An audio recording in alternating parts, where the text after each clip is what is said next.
welcome to another pen video from me, Penultimate Dave.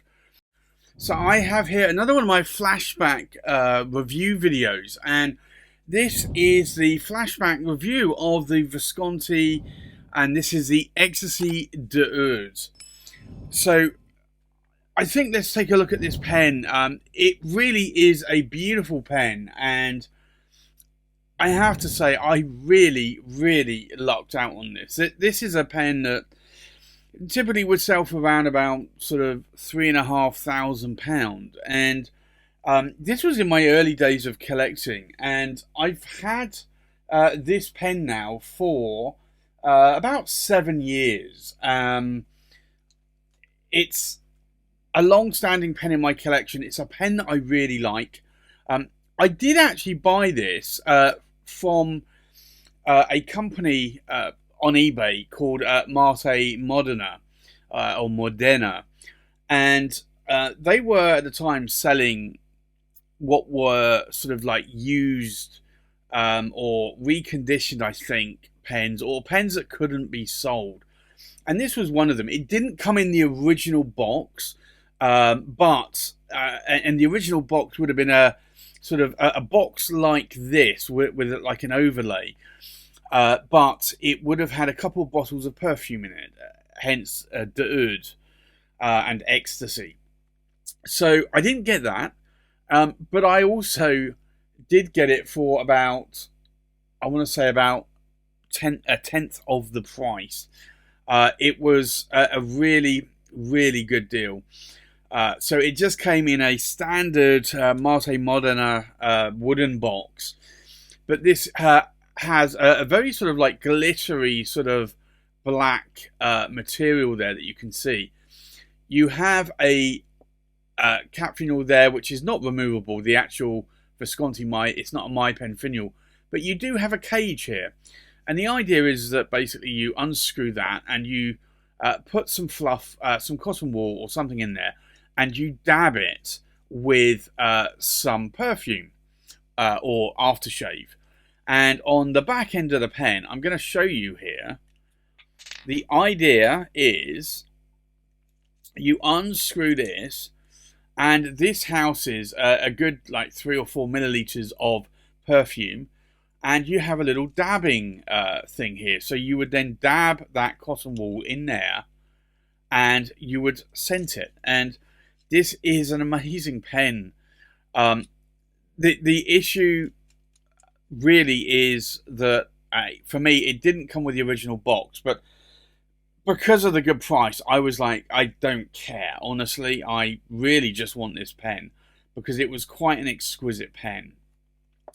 If I unscrew the cap, you'll see that it does have the 23 carat palladium nib there. I'm just double checking that is palladium. Yeah, but that really, oh, actually it's not, it's 18 karat gold, 950. So this is a beautiful pen, but the filling mechanism on this pen is a small push-pull piston. So you can't hold a huge amount of ink in here. You probably hold about up to a milliliter, probably at least 0.7 milliliters of ink. But it's an interesting pen, and I have to say that I really do like the pen.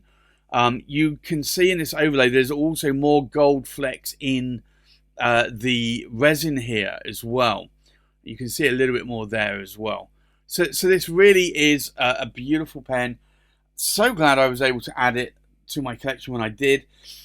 It's not a pen, because of that filling mechanism, that I really write with a lot, and I really do need to write with it more. I do have over 300 pens in my collection though, so it is always difficult. I always do typically have to try and choose what I'm going to ink up, but this is a nice pen and I really do like it. Can I post a cap? You can do. It won't post deeply, but it will post, but it becomes a huge wand at that point. So, and it's not gonna sort of stick on the end of the pen uh, in terms of friction fit. It just sits there.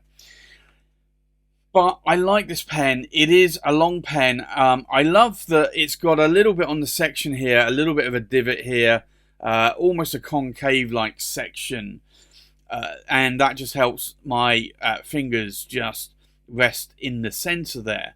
So it does help a little bit more. But this is a pen I was glad that I got at the time. And I was even more glad that I have kept it in my collection.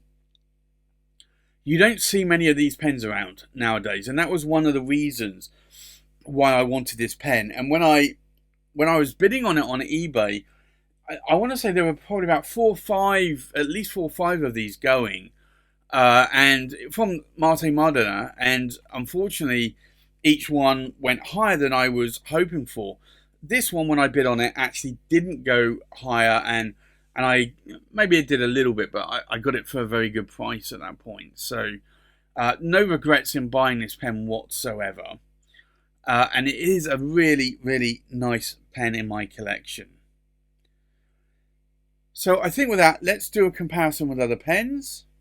So from left to right, we have an Anoto, and this is the Charles Dickens David Copperfield. We have a Mont Blanc Writer's Edition, Sir Arthur Conan Doyle 1902 edition. We have a Marjon, and this is a titanium TI 136. We have a Mont Blanc Writer's Edition Robert Louis Stevenson. We have a Mont Blanc Around the World in 80 Days. We have a Visconti Extase de Oud. We have a Marjon P139, another Marjon P139. We have a Benu Euphoria Earl Grey Tea. And we have an Asvine V126. But you can see by the length of this pen that it is an extremely long pen. It only just about fits in my pen tray. So I think let's now do a writing sample. And you can see, hopefully, why I like this pen so much. So this is the Visconti. And this is the Extase de Oud. And it is a medium. And I'm just going to double check this. I'm pretty sure it was an 18. Now, actually, I said earlier on it was an 18 cat because I'm pretty sure it said 950. But 950 is actually 23 cats. It is a 23 cat palladium nib. So I'm just going to write that there. I thought originally it was a 23 cat palladium nib. Just goes to show how long I haven't written with this. The ink in here is Diamine Majestic Purple. But this nib just writes beautifully smooth. It really is a nice writing pen. So in terms of line variation, let's take a look. We are getting essentially a Western medium there. And I can push it a bit more and easily get a broad out of it. And you can see that there. That is actually really quite nice. So this is a bouncy 23 cat palladium nib. In terms of ink wetness, let's take a look. You can see there that this is a wet writing nib. So what do I like? What do I not like about the pen? Well, it's a Visconti. And if you know me, I have had over 80 Viscontis. I now have in the region of 70. I do have a lot of Visconti. So that ticked the box for me. This is also a very expensive pen. As I mentioned, it was around about £3,500 it was selling for, with the perfume, obviously. But the perfume is not worth that amount. I like that it's got a 23 cat palladium nib. It's a very bouncy 23 cat palladium nib. And I've clearly had it in my collection for 7 years. This is a pen that I really wouldn't sell. I certainly could make a lot of money on it if I did sell it and just put it in just a regular Visconti box, maybe. But I don't know. I just feel that it's a really nice pen. It's a pen that I like a lot, and it writes exquisitely well.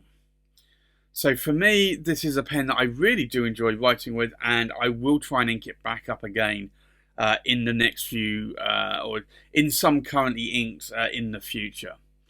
So there you have it. That's my flashback review of the Visconti Extase de Oud in a medium 23 cat palladium nib. Thanks for watching. Please like, comment, subscribe, and I'll see you on the next pen video. Bye bye.